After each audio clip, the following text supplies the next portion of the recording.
Welcome back to the channel, everyone. Quick question, have any of you ever had a narcissistic boss? Go ahead, raise your hand. I see a lot of hands up. No surprise there. It's time we talk about this because let's face it, we don't discuss enough what happens when you find yourself working under someone who is, to put it simply, a narcissist. We all know what it feels like, right? For many of you, that narcissistic boss may have been a significant figure in your life, maybe even a primary relationship at one point, whether it's still happening or not.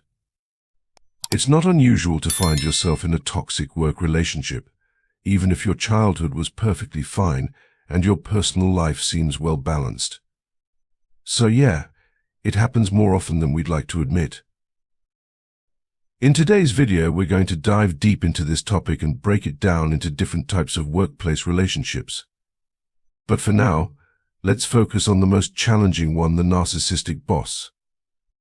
Whether there's someone you report to directly or a manager several levels above you, the impact they can have on your work life is often severe.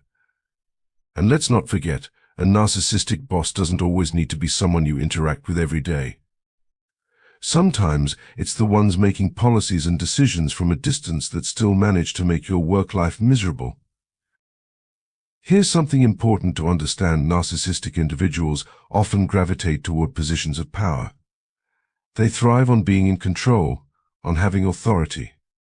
Being the boss gives them exactly what they crave: the ability to manipulate, dominate, and command attention. But here's the catch: that doesn't mean everyone in a leadership position is a narcissist. Not at all. Many people who step into leadership roles do so because they genuinely care about a cause or a mission. They want to make a difference, and they believe in the values they stand for. But narcissists, they don't want leadership because they feel a sense of duty or passion for something greater. They want it because it gives them the power they so desperately crave. And the problem with narcissists in leadership roles is this: they're often terrible at actually leading. You see, leadership comes with responsibility they don't want. The hard decisions, the accountability, the burden of guiding others, it's all too much for a narcissist. What they really want is the title, the prestige, and the ability to control others without having to bear the weight of true leadership. In short, narcissistic bosses don't lead, they manipulate. So, if you've ever found yourself working for one, you know it's not just about managing the tasks at hand, it's about surviving the emotional toll. You'll constantly find yourself trying to navigate their egos, their inflated sense of self-worth, and their manipulative tactics. The environment becomes one where your worth is measured not by your abilities, but by how well you feed their ego. Now, let's talk about the impact. The long-term effects of working for a narcissistic boss can be deep and far-reaching. They don't just create toxic work environments, they erode your confidence, your mental health, and sometimes even your sense of self. Over time, you might even begin to question your own abilities, because in the eyes of a narcissist, you'll never be enough. You'll always be working to feed their insatiable need for validation and control. But here's the thing: it's important to remember that no matter how much power they hold, you are not powerless. Recognizing the dynamic and setting boundaries, when possible, is key. It's also crucial to seek support, whether from colleagues, mentors, or professionals, to help you navigate these challenges. You don't have to accept this toxic environment as your reality forever. And while it may take time to heal, knowing that you deserve a healthy, supportive workplace is a step toward reclaiming your power and peace of mind. In the end, it's not just about surviving under a narcissistic boss, it's about recognizing that you deserve better. So, if you're dealing with one, just remember you're not alone, and there's always a way out. Keep your head high and your boundaries strong. One of the most glaring traits of a narcissistic leader is their utter lack of integrity. This is, perhaps, the foundation upon which their entire character is built, or, more accurately, shattered. Integrity is an essential quality that we all rely on in a leader, but for the narcissist, it is not only absent, it is also completely foreign to their nature. They may proclaim to be paragons of honor and truth, but in reality their promises are as fleeting as the wind. They will speak with confidence, making grand commitments in front of you, only to break them without a second thought. Now, you may find yourself perhaps with a growing sense of unease, or through the sharp intuition that often accompanies experience, questioning their sincerity. You might ask, hey, that sounds great, but can we put it in writing? The response you'll receive is often as manipulative as it is condescending. They'll act taken aback, dismissing your request with a charming, almost rehearsed remark, really. You know me better than that. Do we really need all that paperwork and legal fuss? Trust me, I'm good for it. And therein lies the trap, because you're not dealing with someone who has any respect for trust, or truth for that matter. In truth, they are not good for it at all. They lack any real integrity, and in their world, a handshake or a promise means absolutely nothing. By not insisting on written agreements, you're essentially handing them permission to betray you. Their true character reveals itself when the stakes are low, sacrificing others in their climb to the top, pocketing bonuses while leaving the rest of the team to pick up the slack. Their hollow words are backed by nothing but empty excuses like the budget didn't allow for it, or circumstances changed when in fact they simply couldn't be bothered to follow through on what they promised. This lack of integrity isn't just a quirk, it's an amalgamation of the narcissist's deeply ingrained traits: their lack of empathy, their entitlement, and a cold, callous disregard for anyone but themselves. To them, people are nothing more than tools, to be discarded once they've outlived their usefulness.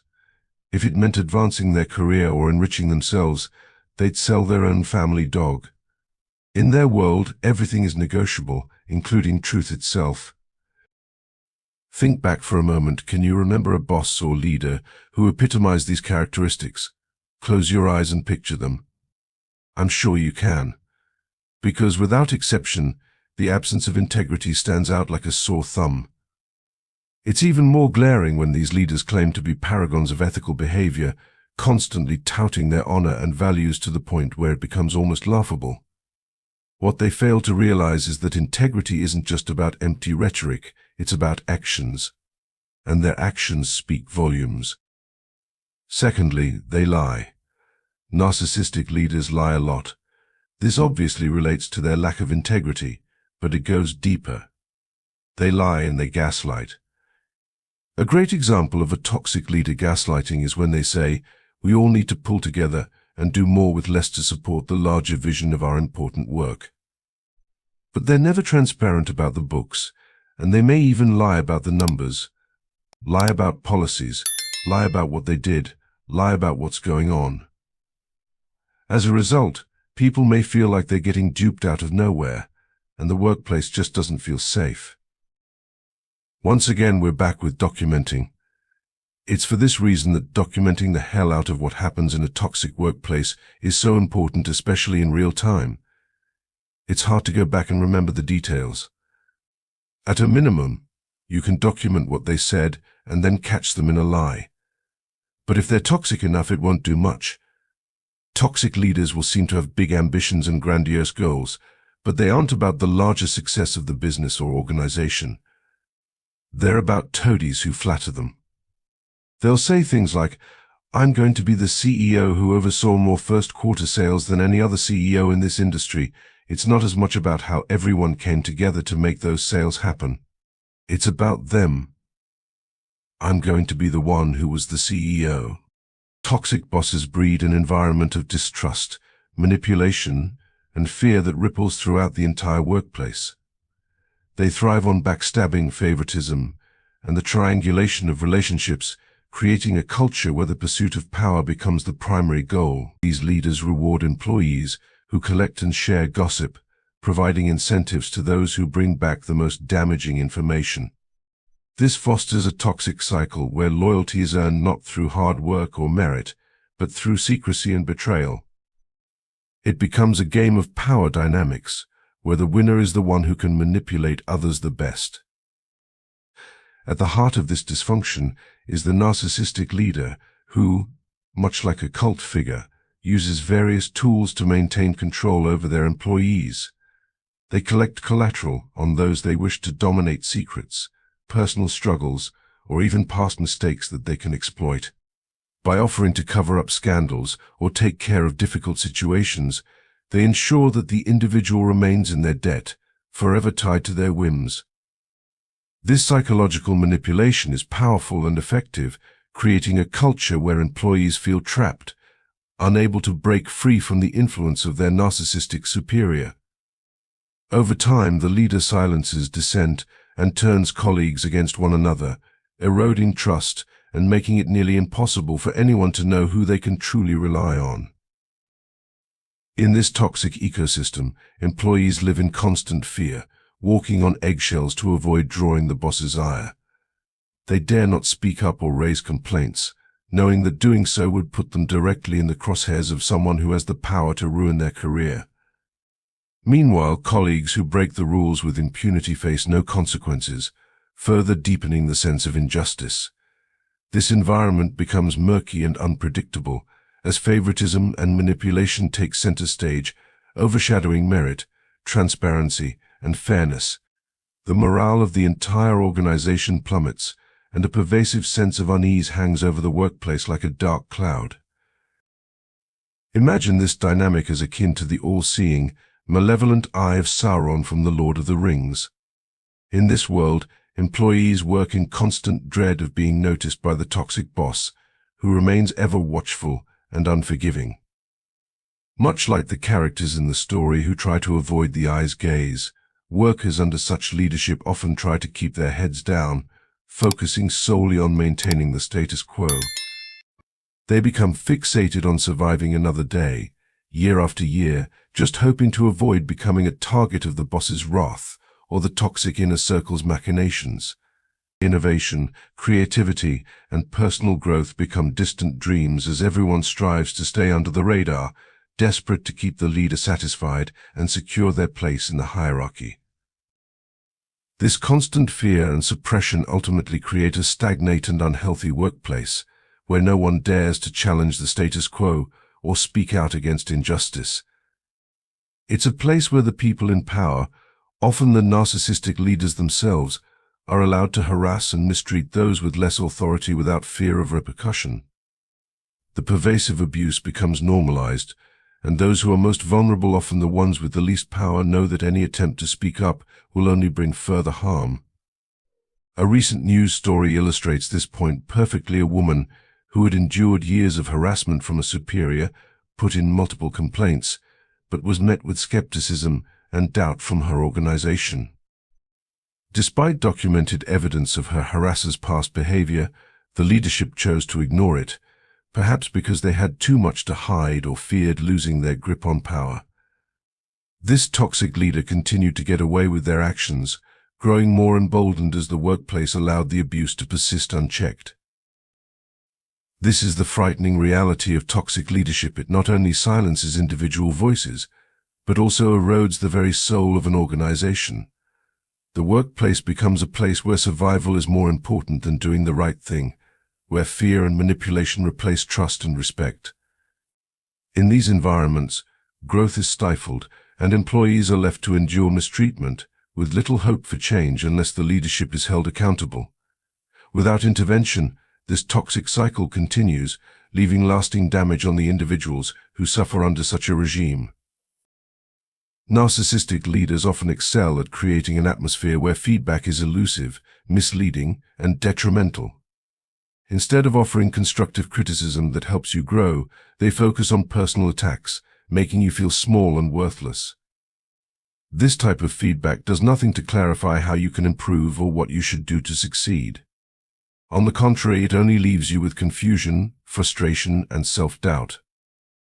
What makes it even worse is that, because these leaders lack basic boundaries, they may not hesitate to share their negative opinions about you with others, further eroding your sense of self-worth. The toxic environment they cultivate not only prevents you from progressing, but also creates a ripple effect of insecurity across the entire team. But it doesn't stop there. Narcissistic leaders, who thrive on power and control, are not interested in nurturing or advancing those around them. While they may have a circle of loyal followers or minions who enable their behavior, they don't focus on developing the next generation of leaders. Instead, they create a system where only they hold the reins, keeping others at a distance from the core workings of the organization. Information is tightly guarded, and it's never shared openly. It's as if each person only sees a fragment of the picture, leaving them in the dark about how the organization functions as a whole. This divide ensures the narcissistic leader remains the central figure, irreplaceable and in control. To the outside eye, it may appear that certain individuals are favored or promoted by the narcissistic leader. But these individuals aren't being groomed for greater responsibilities or leadership roles. They're simply doing the bidding of the leader, serving as obedient followers who maintain the status quo. The narcissistic leader has no interest in developing others or preparing them for positions of power. If you are not a source of praise, admiration, or unquestioning support, you will not be given the same opportunities, regardless of your skills or potential. Those who don't feed into the leader's narcissistic needs are left in the shadows, overlooked, and denied the chance for advancement. Perhaps the most insidious tactic narcissistic leaders use is the promise of a better future, a future that, in reality, may never come. They keep you on the hook with promises of raises, promotions, or other rewards that never materialize. They encourage you to work harder, sacrifice more, and stay patient, always with the hope that your efforts will eventually be recognized.